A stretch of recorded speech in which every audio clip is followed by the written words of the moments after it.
La tayasu min rahmatillah, la taqnatu, jangan pernah putus asa dari rahmat Allah Subhanahu wa taala, karena iblis membisikkan keputusasaan. Asyaitanu ya'idukumul faqra, setan membisikkan kefakiran, kurang kaya, kurang banyak, kurang. Wallahu ya'idukum maghfiratan minhu wa fadla, Allah memberikan keutamaan, kebaikan, karunia.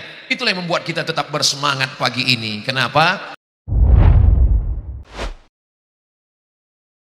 Assalamualaikum warahmatullahi wabarakatuh.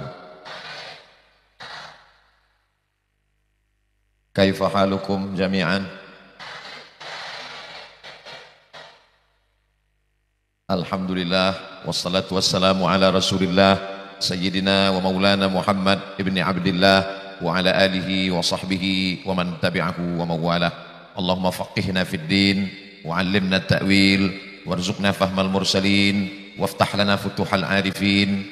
Asa ayyakuna hadzal liqa'an tayyiban mubarakan fih maktuban fi safahati hasanatina yauma la yanfa'u malun wala banun illa man atallaha biqalbin salim. A'izzai wa ahibbai fillah, tashilan li wa tafhiman lakum sa'atakallamu bil lughatil Indonesia. Kalau Tuhan membeli katun bergambar ikan gulama, sudah lama saya menerima pantun, inilah pantun yang paling lama.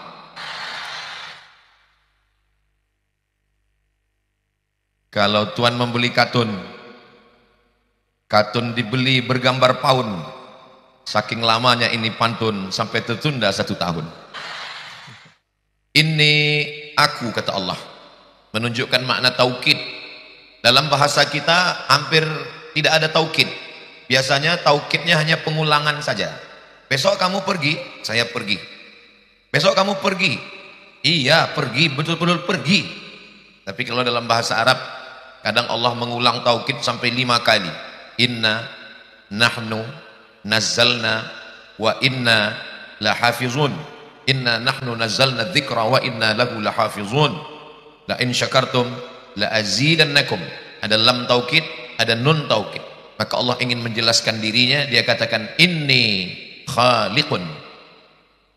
Penggunaan kata khaliqun untuk menjelaskan bagi orang yang menyatakan bahwa manusia ini pancaran dari Tuhan, manusia ini bagian dari Tuhan, maka terbantahkan itu semua. Kita bukan pancaran, kita bukan bagian, kita adalah makhluk, sedangkan Allah itu adalah khaliq. Allah sendiri yang mengatakan khaliqun. Lalu kemudian kita disebut dengan basyara. Basyara diambil dari kata bishrah. Bishrah artinya kulit. Kenapa kita ini disebut basyar? Karena kita makhluk yang berkulit, kelihatan orangnya. Ada makhluk yang tidak berkulit, ada, tidak kelihatan. Siapa dia? Jin. Kalau ada orang yang melihat jin, berarti jinnya sudah berkulit.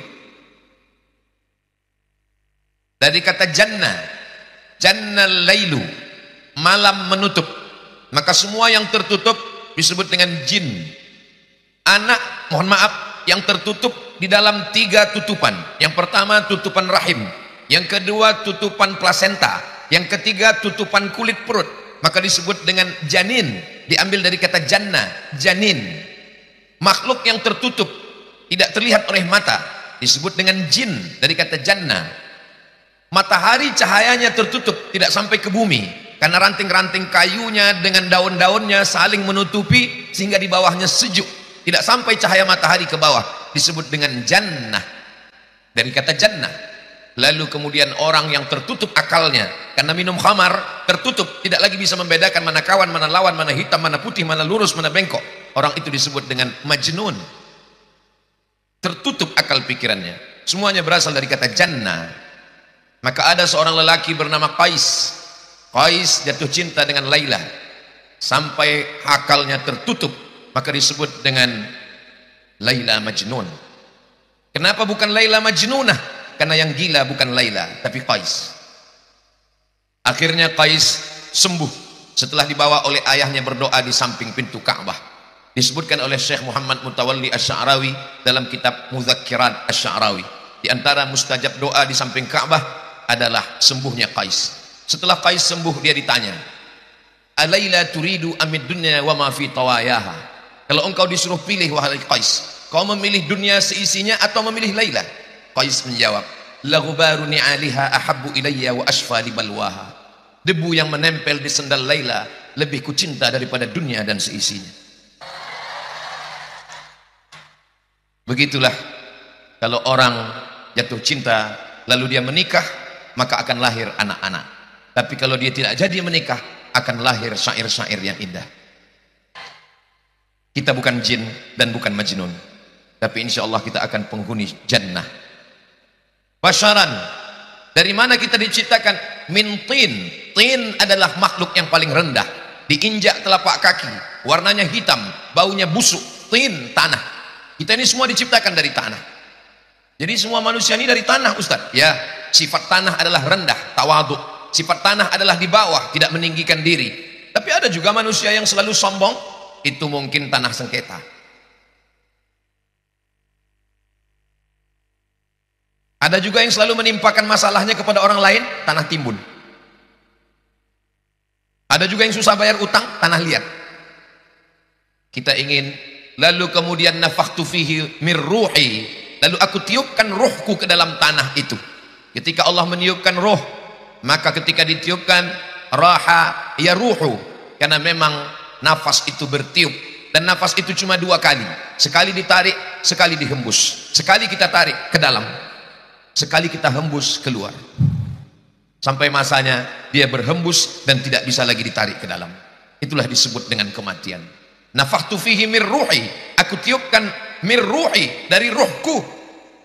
Dari ruhku bukan berarti ruh Allah yang ditiupkan ke badan kita. Banyak orang memahami bahwa dia adalah ruh Tuhan, lalu akhirnya dia merasa dirinya Tuhan. Nisbat ruh kepada Allah, bukanlah Allah yang masuk ke dalam badan kita. Karena Allah kalau menisbatkan sesuatu kepada dirinya, itu maknanya kata ulama lit ta'zim. Baitun, rumah. Tapi ada rumah yang mulia ketika disandingkan rumah itu dengan Allah. Baitullah. Rasul, utusan. Utusan tidak mulia, tapi kita disandingkan utusan itu dengan Allah menjadi mulia. Rasulullah. Abdun. Abdun adalah hamba, hina, rendah, tidak punya apa-apa. Abdun adalah makhluk yang paling lemah. Abdun adalah hamba yang paling miskin. Tapi ketika bersanding namanya dengan Allah, ta'zim, dia menjadi mulia. Abdullah, Abdurrahman, Abdurrahim, Abdus Samad. Maka Allah kalau mau memuliakan sesuatu, dia nisbatkan kepada dirinya. Di antara semua ibadah ada al-hajjul mabrur, Allah tidak nisbatkan pada dirinya. Ada salat, Allah tidak nisbatkan pada dirinya. Tapi ada satu ibadah, Allah menisbatkan ibadah itu pada dirinya. Apa kata Allah? As-saumu li, puasamu itu untukku. Penisbatan puasa kepada Allah menunjukkan di antara ibadah yang paling utama adalah puasa. Maka tadi begitu saya bukakan air minum, saya beri ke Kiai, Kiai mengembalikan air ke saya karena beliau sedang puasa. Ustaz Abdul Somad selalu ceramah tentang puasa, tapi Ustaz sendiri kenapa tidak puasa? Ana musafir. Selalu ada jawaban. Begitulah Allah kalau mau memuliakan, dia nisbatkan kepada dirinya. Maka dia katakan mir ruhi, bukan berarti ruh Allah yang ditiupkan ke badan kita. Nanti kita malah mengaku menjadi bagian dari Allah. Na'udzubillah wal iyadzubillah. Apa makna mir ruhi? Ta'ziman wa takriman. Maka Allah memuliakan bahwa makhluk yang mulia dalam diri kita adalah ruh. Ruh mulia, sedangkan tanah hina. Bagaimana kalau ketemu antara makhluk yang mulia dengan yang hina? Apakah ruh menjadi hina jatuh ke bawah gara-gara tanah, atau tanah menjadi mulia gara-gara diisi dengan ruh? Bisa terlihat bahwa tanah menjadi mulia karena sudah berjumpa dengan ruh. Mana buktinya tanah menjadi mulia? Faqa'u lahu sajidin. Semua makhluk-makhluk cahaya yang indah-indah bersujud kepada tanah, padahal tanah letaknya di bawah, padahal tanah rendah, padahal tanah hitam. Ini kan acaranya santri bertanya, Ustadz menjawab. Kenapa jadi ceramah? Faqa'u lahu sajidin. Malaikat-malaikat bersimpuh sujud. Begitulah ketika roh bertemu dengan jasad, maka jasad menjadi mulia. Kenapa Abdul Somad hari ini tinggi, mulia? Karena masih ada ruh di dalam jasad. Begitu ruhnya keluar, dia pun akan masuk ke dalam lubang tanah, akan dimakan cacing tanah. Begitu ruh keluar dari jasad Abdul Somad menjadi rendah, hina, masuk dalam tanah. Begitu dikubur, apa kata cacing-cacing di dalam tanah? Wow, brownies sudah siap. Abdul Somad hanyalah setumpuk daging busuk yang akan menjadi santapan cacing tanah. Namanya ditulis panjang di pondok pesantren Al-Amin Perenduan. Kalau saya hitung hampir 4 meter. Profesor Kiai Haji Abdul Somad LCDESE PhD. Tinggal satu lagi yang belum, almarhum. What is in a name? Apalah arti sebuah nama? Yang akan menjadi kenangan adalah apa kontribusi kita terhadap kehidupan. Malaikat min nur, manusia min tin, jin min nar. Makhluk yang berbeda. Nur, cahaya, indah, terang benderang. Tanah, hitam, legam, busuk, bau, rendah. Tapi cahaya bisa bersujud kepada tanah. Kenapa? Karena Allah memuliakan. Lalu Allah perintahkan semua makhluk itu bersujud. Fasajadu, mereka semua bersujud. Illa iblis, kecuali iblis. Ablasa yublisu, iblis, mublisun.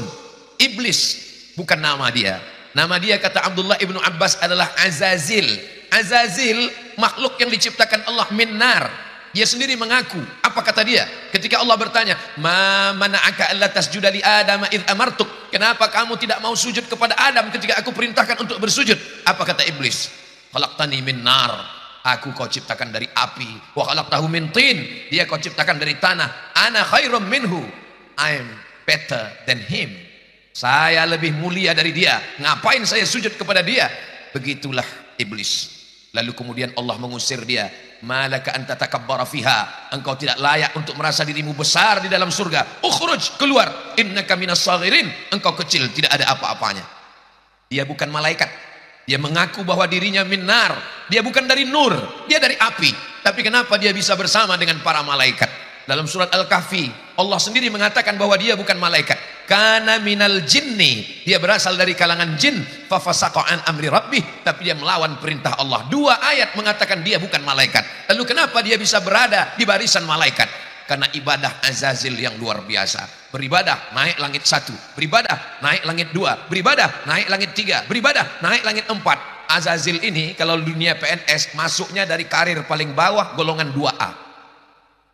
Tapi karena dia rajin, karena dia hebat, akhirnya dia setara dengan para malaikat. Ketika Allah perintahkan semua bersujud, wa idh qulna lil malaikati isjudu li Adam fasajadu illa iblis. Kenapa dia tidak mau? Aba, dia enggan. Wastakbara, merasa diri besar. Wa kana minal kafirin, dia ingkar kepada Allah Subhanahu wa taala. Lalu kemudian setelah itu dia berputus asa. Orang yang berputus asa itu disebut dengan iblis. Orang barat menyebutnya harapan, hope. Tidak ada less, hopeless, tidak ada harapan. Hopeless, iblis, iblis, hopeless. Jadi kalau ada yang putus harapan, patah hati, berarti dia bukan kata Ustaz Abdul Somad. La tayasu min rahmatillah, la taqnatu, jangan pernah putus asa dari rahmat Allah Subhanahu wa taala. Karena iblis membisikkan keputusasaan. Asyaitanu ya'idukumul faqra. Setan membisikkan kefakiran, kurang kaya, kurang banyak, kurang. Wallahu ya'idukum maghfiratan minhu wa fadla. Allah memberikan keutamaan, kebaikan, karunia. Itulah yang membuat kita tetap bersemangat pagi ini. Kenapa? Karena kita tidak mengikut pesan-pesan iblis, tapi dia tetap terus berjuang. Dia dengan bala tentaranya, la atiyannahum min baini aidihim, aku akan datang dari depan, wa min khalfihim dari belakang, wa an aymanihim dari kanan, wa an syama'ilihim dari kiri. Semua arah dia datangi, depan, belakang, kanan, kiri. Di WC dia sudah menunggu, maka sebelum masuk kita baca antinya, Allahumma inni a'udzubika minal khubuzi. Apa kata ulama? Ketika kita bacakan doa itu, maka langsung Allah ciptakan penutup tubuh kita. Maka iblis beserta bala tentara setan-setan tidak bisa melihat kita. Bayangkan kalau kita lupa baca doa itu, ternyata setan sudah ada di dalam dan mereka sudah menyalakan kamera streaming. Ketika akan makan, kita membaca Allahumma barik lana fima razaqtana wa qina adzabannar. Ini hadisnya dhaif. Hadis yang sahih tentang doa makan, bismillah. Jadi nanti kalau kita dengar ada sahabat kawan kita baca doa bismillah, 2 kemungkinan. Pertama, dia tidak mau pakai hadis dhaif. Yang kedua, dia sangat lapar. Ajma'al ulama'u ala jawazil amali bil hadits dhaif. Kata Imam Nawawi, Muhyiddin Abu Zakaria Yahya bin Syaraf An-Nawawi, meninggal tahun 676 Hijrah. Ajma'al ulama'u, ulama ijma' ala jawazil amali, boleh beramal bil hadits dhaif, boleh beramal dengan hadis dhaif. Kalau cukup 5 syarat dijelaskan oleh Imam Al-Hafiz Jalaluddin Abdurrahman As-Suyuti dalam kitab Tadribur Rawi Syarah Taqrib An-Nawawi, meninggal tahun 911 Hijrah. Ustaz kok ingat tahunnya? Karena itu emergensi 911. Syarat yang pertama ittisalus sanad. Syarat yang pertama bahwa perawinya hadis dhaif ini bukan dalam masalah halal dan haram. Yang kedua, bahwa hadis dhaif ini bukan dalam masalah akidah. Yang ketiga, bahwa hadis dhaif ini tidak ada riwayatnya yang kadzab. Kalau ada riwayatnya yang kadzab berarti hadisnya hadis maudhu', hadis palsu. Yang keempat, bahwa hadis ini masih bernaung di bawah hadis sahih. Yang kelima, bahwa dia untuk fadail a'mal. Itulah mengapa saya Al-Fakir Abdul Somad masih tetap baca doa Allahumma barik lana fima razaqtana wa qina azabannar. Tapi dhaif cukup 5 syarat. Allahumma laka sumtu wa bika amantu, dhaif cukup 5 syarat. Utlubul ilma walau bisin, tuntutlah ilmu walau ke negeri Cina, hadis dhaif cukup 5 syarat. Bukan masalah halal haram, bukan masalah akidah, tidak ada riwayatnya yang kadzab, masih bernaung di bawah hadis sahih dan untuk fadail amal. Utlubul ilma walau bisin, tuntutlah ilmu walau ke negeri Cina. Dulu, sekarang nggak perlu lagi karena Cinanya udah datang. Begitulah kita diajarkan oleh para ulama. Supaya apa? Supaya kita bersemangat. Ulama-ulama mendidik kita.